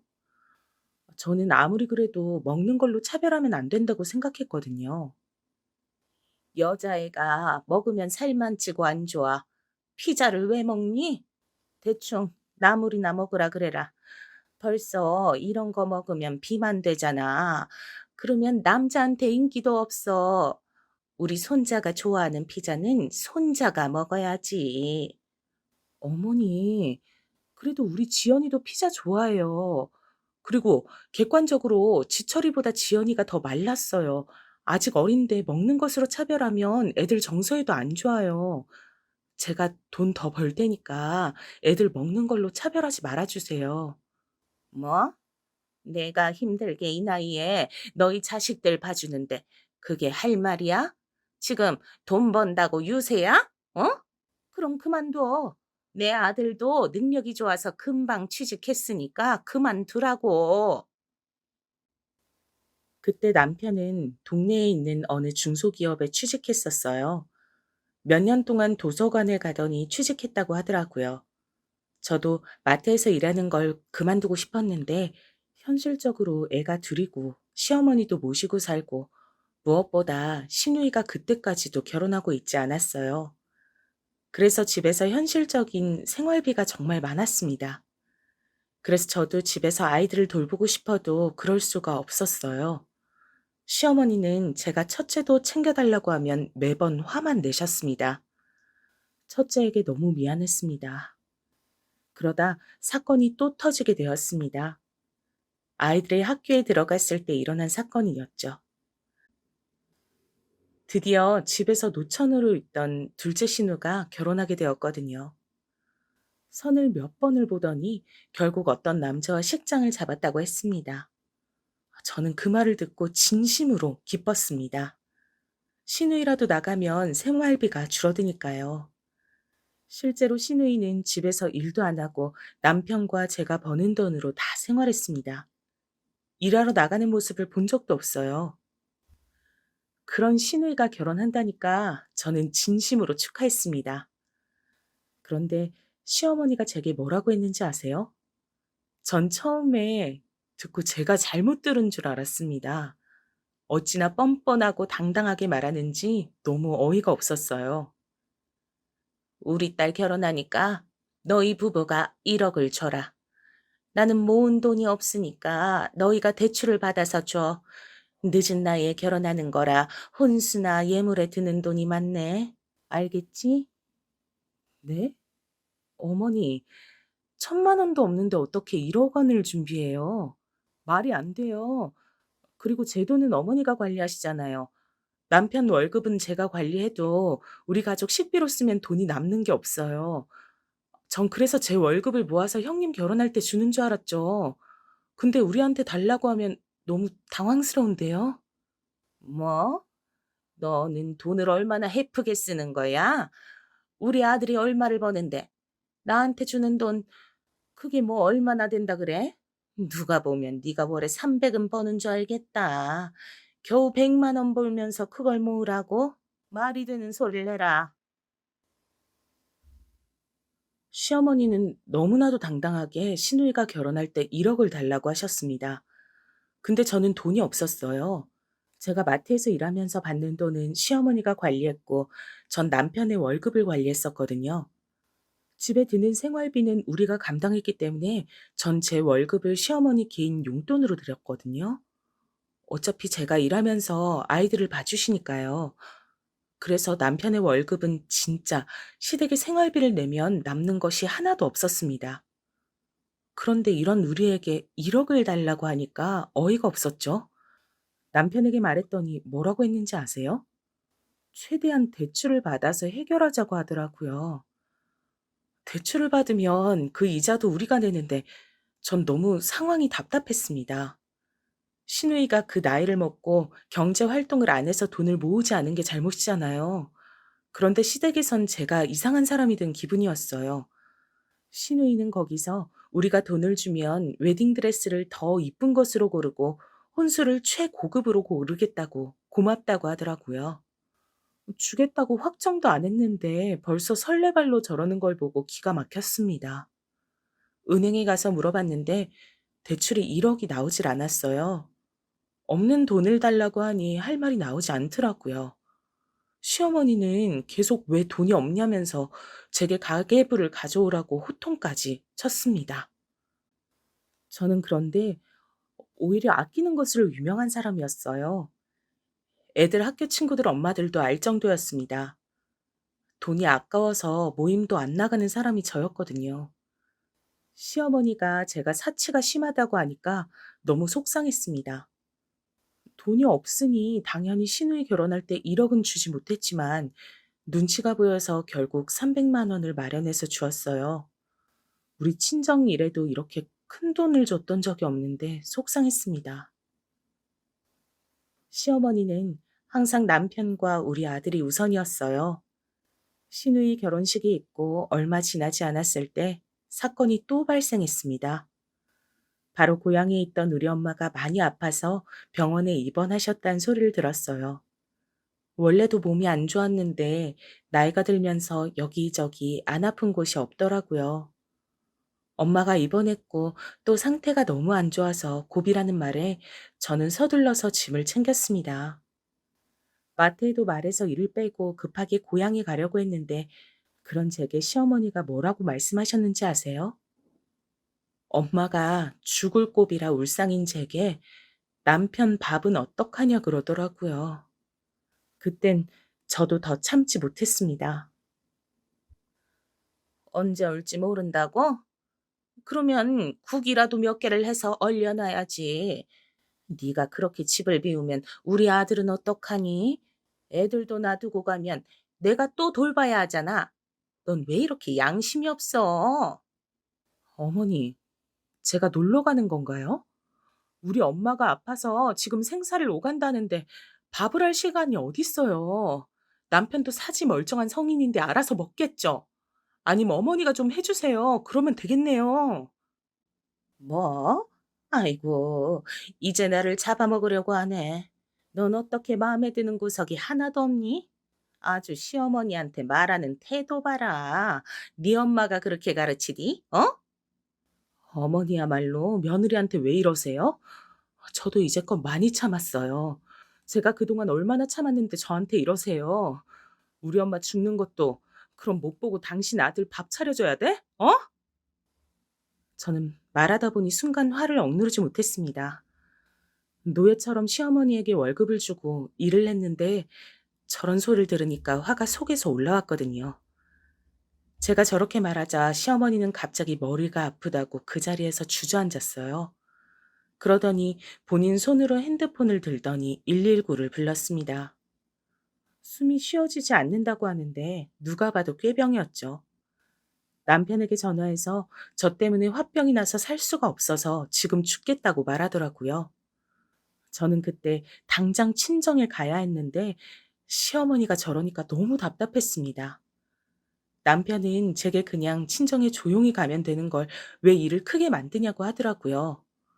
속상하고 답답한데 시어머니가 쓰러진 척을 하고 있으니까 친정에 갈 수도 없었습니다.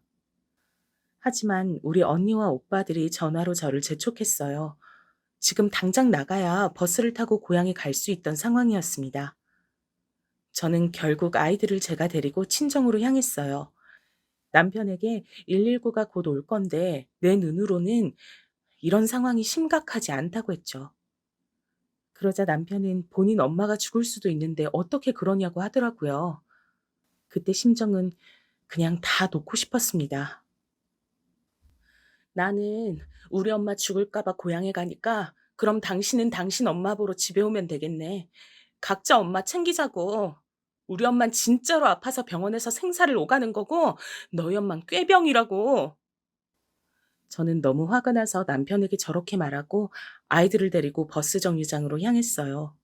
여러분, 저는 진짜 결혼해서 한 번도 이렇게 남편에게 말한 적이 없거든요. 전날이 처음으로 남편에게 심하게 말한 날이었습니다. 아무튼 그렇게 친정으로 향했고 다행히 엄마는 며칠 후에 상황이 좋아지셨어요.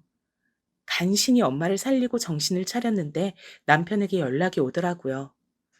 남편은 우리 엄마가 괜찮아졌다고 하니 다행이라고 하면서 빨리 집에 오라고 했습니다. 저는 일부러 시어머니의 상태를 정확하게 묻지 않았어요. 그런데 남편은 본인이 알아서 말해줬습니다. 시어머니는 원인 불명의 두통에 시달려서 아직도 입원 중이라고 했어요.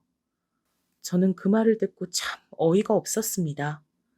딱 봐도 아픈 것도 없는데 괜히 입원하는 거였거든요.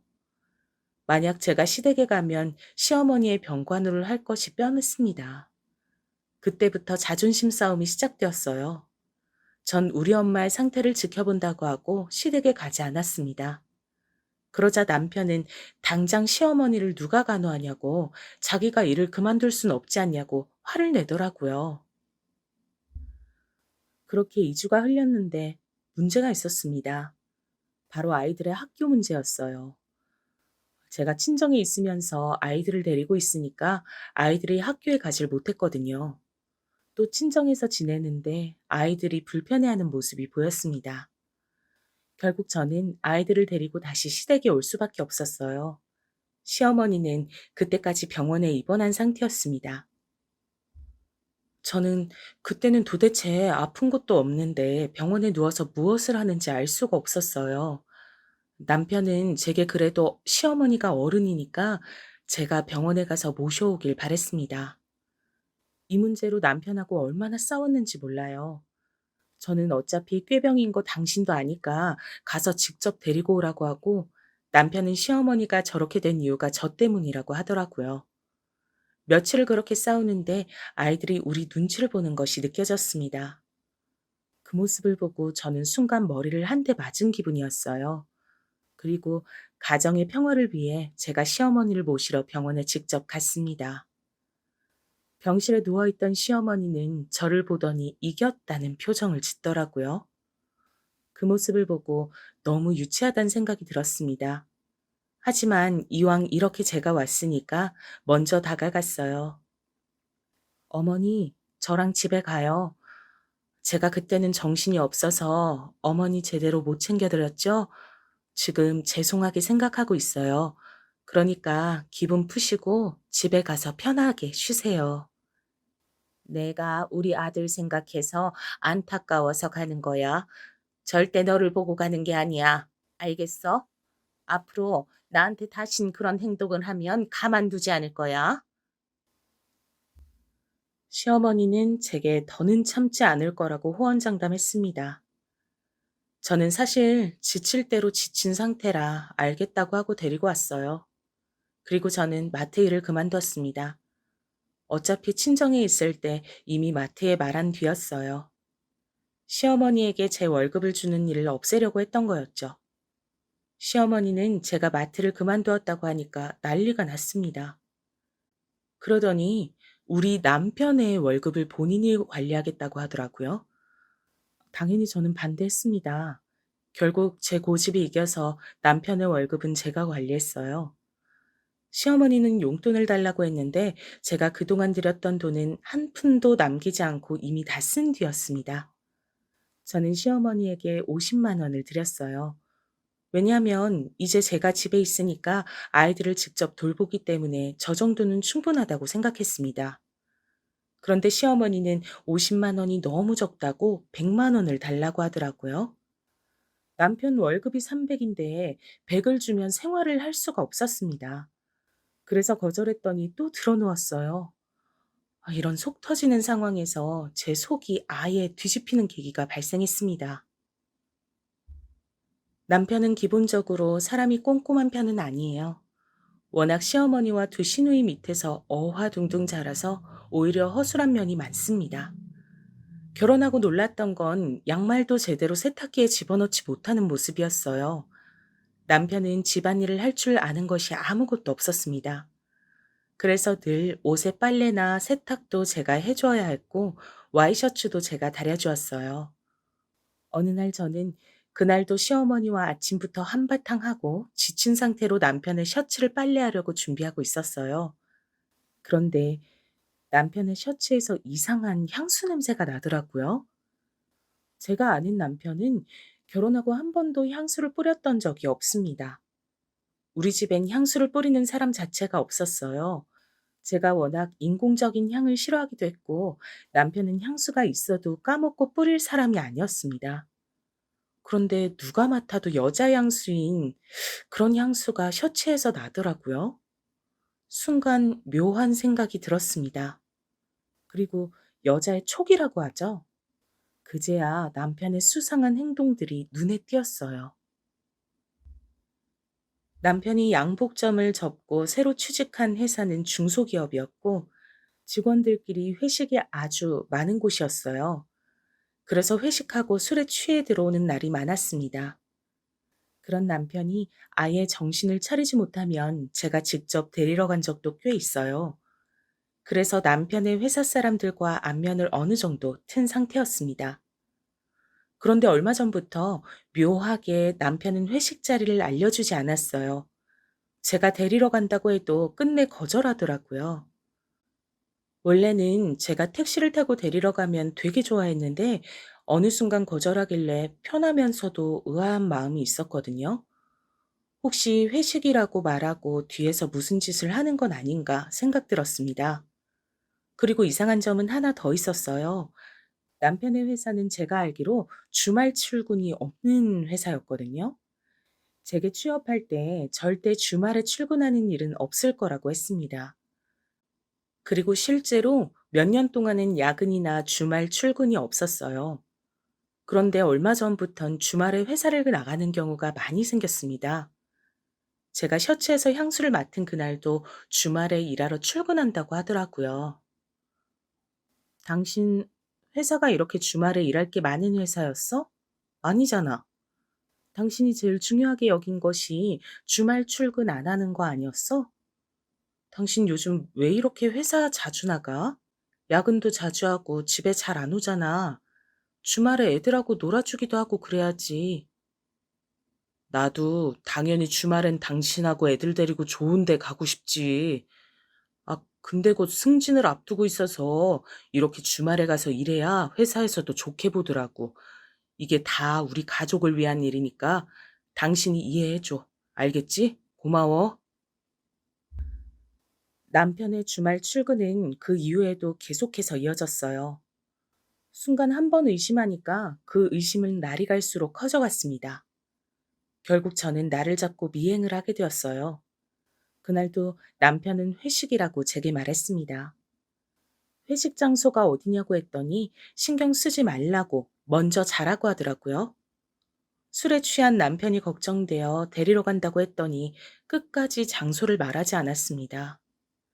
저는 일단 평소처럼 알겠다고 하고 기다렸어요. 그리고 남편의 회사 동료 중 제가 아는 사람에게 전화를 걸었습니다. 회식을 어디서 하고 있냐고 했더니 그 동료가 뭐라고 했는지 아세요? 오늘은 회식 날짜가 아니라고 했습니다. 제가 남편이 회식하느라 안 들어온다고 했더니 본인이 더 당황하더라고요.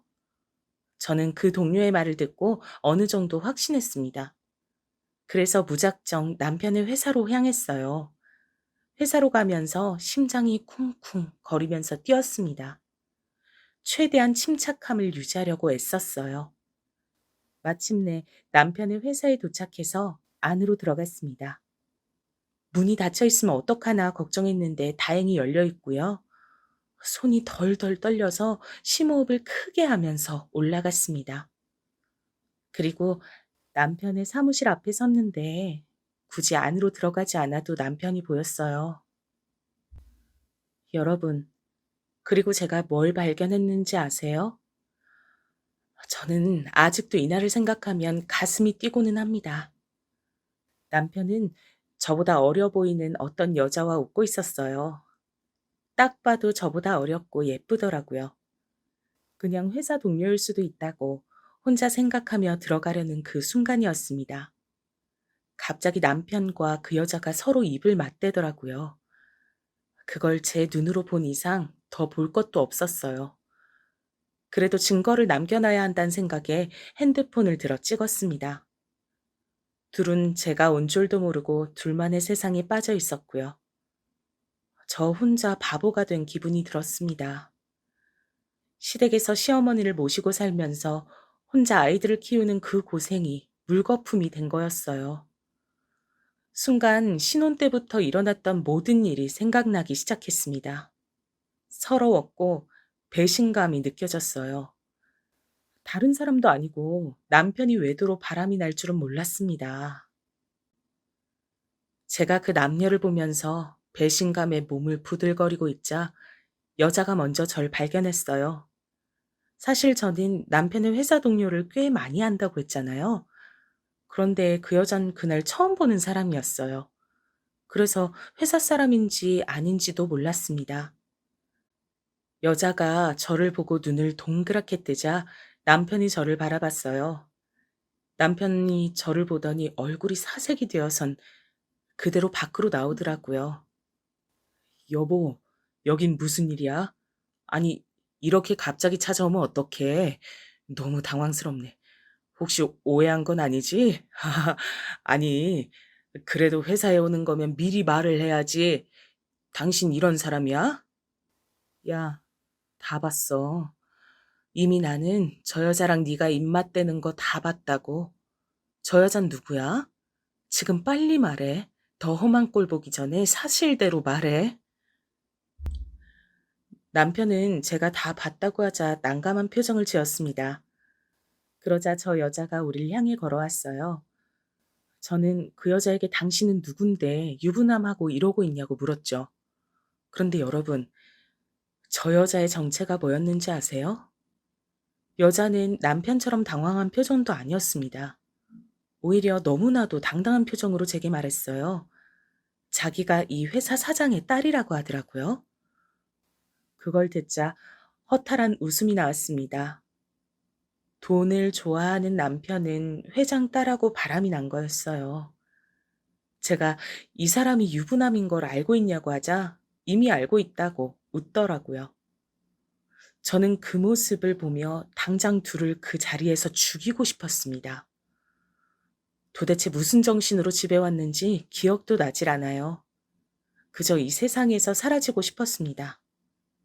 더 웃겼던 건 남편의 태도였어요. 남편은 그 당시엔 당황한 표정으로 오해라고 하더니 상간녀와 무슨 말을 했던 건지 갑자기 당당하게 이혼 요구를 하더라고요. 처음에는 그냥 곱게 이혼해 주려고 했는데 생각해 보니까 억울했습니다. 제가 왜 상간녀와 남편이 원하는 대로 해줘야 하는지 모르겠더라고요. 만약 이혼하면 둘은 저 없이 행복하게 살 거잖아요? 저는 그건 도저히 두고 볼 수가 없더라고요. 그래서 이혼은 절대 안 해줄 거고 법원에 가서 싸우자고 했습니다. 제가 무작정 절대 못한다고 드러눕자 이번엔 누가 나섰는 줄 아세요? 저랑 그렇게 사이가 좋지 않았던 시어머니였습니다. 시어머니는 며느리였던 절 아주 싫어했잖아요. 근데 남편이 회사 사장의 딸과 바람이 났다고 하니까 오히려 좋아했어요. 정상적인 사람이라면 본인 아들이 조강지철 버리고 딴 여자와 바람이 났다면 그 아들에게 뭐라고 해야 하는 거 아닌가요? 여러분, 저만 그렇게 생각하는 건가요? 말씀해 주세요. 시어머니는 상간녀를 대놓고 반겼어요. 상간녀는 저처럼 시어머니에게 대들지도 않고 남편을 조용히 내조할 거라고 믿더라고요. 심지어 우리 아이들에게 새로운 엄마가 될 사람은 부자라고 했답니다. 저는 남편과 시어머니는 꼴도 보기 싫었고 없는 정도 다 떨어진 상태였어요. 그런데 우리 아이들은 무조건 제가 데리고 갈 예정이었죠. 시어머니는 그러자 손자인 우리 아들은 놓고 가라고 하더라고요. 끝까지 그놈의 남아 선호 사상이 미쳐서 저러는 걸 보니 한숨도 나오질 않았습니다. 한편 제가 남편의 바람으로 너무 힘들어하니까 큰언니가 연락이 왔어요. 큰언니는 부자인 사업가 형부와 결혼해서 행복하게 살고 있었거든요. 제가 엉엉 울면서 그동안 있었던 일을 얘기하자 언니는 며칠 뒤에 연락이 왔습니다. 언니는 형부와 저랑 셋이 만나자고 했어요. 그리고 저는 그날 이혼을 다짐하게 되었습니다. 자기가 알아서 할 테니 일단 어느 정도 돈을 받고 이혼하라는 형부의 지시를 받았거든요. 마침 그때 남편과 상간녀는 살림을 합칠 계획이었어요. 시어머니는 제가 시댁에서 안 나가고 버티자 돈을 제시했습니다. 예, 너 돈 때문에 그러는 거지? 내가 모를 줄 알아? 어휴, 내가 5억 줄게. 이 집 팔아서 줄 테니까 우리 아들한테서 떨어져. 우리 아들 행복하게 새 인생 살 거야. 알겠어? 우와? 알겠어요. 이혼할게요. 그 대신 뒷감당은 하실 수 있죠? 내가 절대 당신들 행복하게 살도록 두지 않을 거야. 각오해. 계좌번호 남겼으니까 당장 송금하세요. 돈 확인되면 서류에 도장 찍어줄 테니까. 저는 시어머니가 5억을 제시하자 기다렸다는 듯이 이혼 서류에 도장을 찍었습니다. 이 모습을 보더니 시어머니는 역시 돈에 미쳤다고 하더라고요. 진짜 돈에 미친 사람은 아이까지 있으면서 바람이 난 남편이었는데 말이에요. 아무튼 저는 그렇게 5억을 받고 아이들을 데리고 친정으로 오게 되었습니다.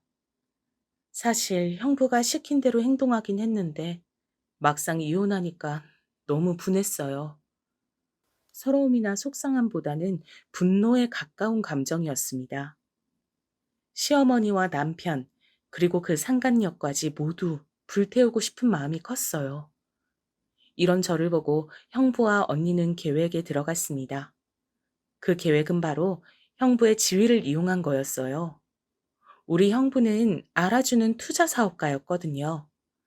형부는 그 5억을 받고 역으로 상간녀의 회사에 접근했습니다.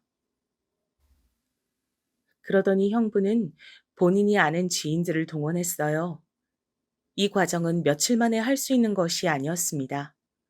큰언니의 말대로 저는 일단 아이들을 돌보는 것에 집중했어요. 형부가 본인을 믿고 맡겨달라고 했거든요. 저는 그래서 서울로 아예 이사 와서 아이들을 돌봤습니다. 그나마 다행이었던 건 우리 아이들이 아빠를 그렇게 좋아하는 편이 아니었단 점이에요. 왜냐면 남편은 아이들과 제대로 놀아주지도 않았고, 특히 외도하면서 아예 집에 오지 않은 날도 많았습니다. 저는 일부러 아빠의 잘못으로 이혼하게 됐다고 사실을 알렸어요. 그러자 우리 착한 딸과 아들은 제게 잘했다고 하더라고요. 특히 시어머니에게 차별을 심하게 당하던 우리 딸은 너무 기쁘다고 했습니다. 할머니를 더 안 봐도 된다고 하자 기분이 날아갈 것 같다고 하더라고요. 제 생각보다 너무 좋아하는 모습에 오히려 제가 미안한 마음이 들었습니다. 그렇게 제가 서울에 와서 일자리를 구해서 일하면서 아이들을 키우자 1년 정도 흐르고 드디어 형부에게 연락이 왔어요. 저는 사실 형부가 알아서 하겠다는 말을 들을 때 어떤 결과가 나올지 몰랐거든요. 큰언니에게 울면서 그들의 인생이 망했으면 좋겠다고 했어도 진짜 그게 현실이 될지 몰랐습니다. 그런데 저는 형부의 연락을 받고 너무 놀라 입을 다물 수가 없었어요.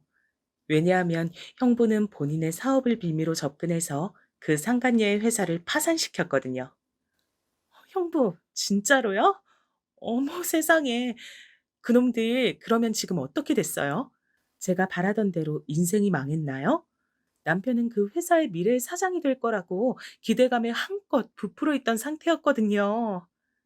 저제 그동안 마음고생 진짜 심했지? 내가 나만 믿으라고 했잖아. 걔네 회사 완전히 망했어. 지금 마지막에 파산 맞겠다고 여기저기서 돈을 빌려서 빚쟁이가 됐어. 아마 처제한테 연락 갈 수도 있어. 원래 사람이 급하면 누구에게나 달려들거든. 저는 형부의 말을 듣고 너무 기뻐 웃음을 멈출 수가 없었습니다. 그리고 실제로 남편은 제게 연락이 왔어요. 상간녀와 행복한 미래를 꿈꾸던 남편은 현실은 빚더미에 앉게 됐으니까요. 남편은 제게 이혼할 때 주었던 5억을 다시 달라고 하더라고요. 그러면서 제게 자기가 잘못했으니 제발 돌아오라고 했습니다. 물론 저는 절대 5억을 주지도 않았고 재혼할 생각도 없다고 강하게 말했어요. 신혼 때부터 온갖 고생했던 걸 생각하면 자다가도 억울해서 눈이 뜨인다고 했죠. 그리고 더 웃겼던 점은 시어머니와 심지어 시누이에게까지도 연락이 왔어요. 형부의 말대로 돈이 급하니까 저한테까지 연락해서 제발 돈을 달라고 하더라고요. 시누이는 결혼할 때 제게 돈을 받아갔으면서 양심이 없어도 너무 없다고 생각했습니다. 그때 대출을 받느라 얼마나 고생했는지 시어머니도 알고 있었거든요. 그 생각에 잔뜩 화가 난 저는 그런 그들에게 돈이 100억이 있어도 줄 생각이 없다고 말했습니다.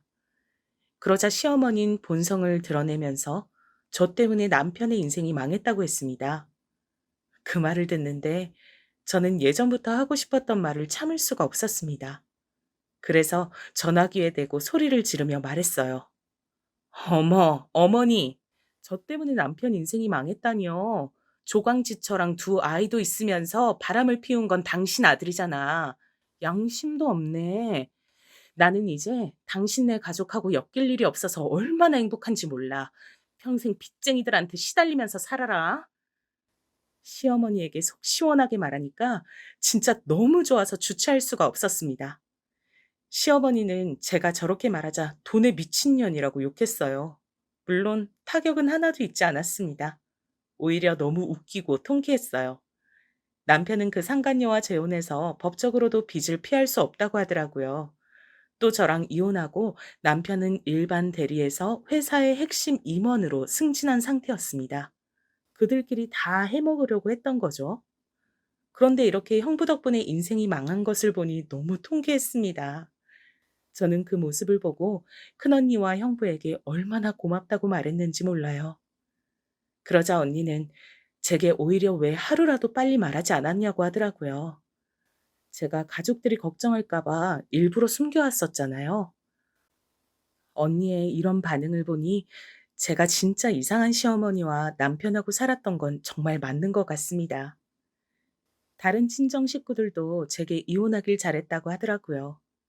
여러분, 여기까지가 제가 준비한 사연입니다. 들으시면서 재밌으셨나요? 저는 아직도 이 사건을 생각하면 너무 통쾌해요. 그리고 이혼하고 우리 아이들도 더 안정된 상태고, 저도 서울에서 일자리를 구해서 요즘 인생이 행복하답니다. 형부가 5억을 10억으로 돌려줘서 그 돈 덕분에 이제 앞으로 살면서 돈 걱정도 없거든요. 시어머니와 살면서 제 월급을 모조리 가져다 줬던 과거를 생각하면 헛웃음도 나옵니다. 하지만 이제 그럴 일 전혀 없으니 너무 만족해요. 여러분, 그럼 저는 이만 마치겠습니다. 제 사연 들어주셔서 진심으로 감사합니다.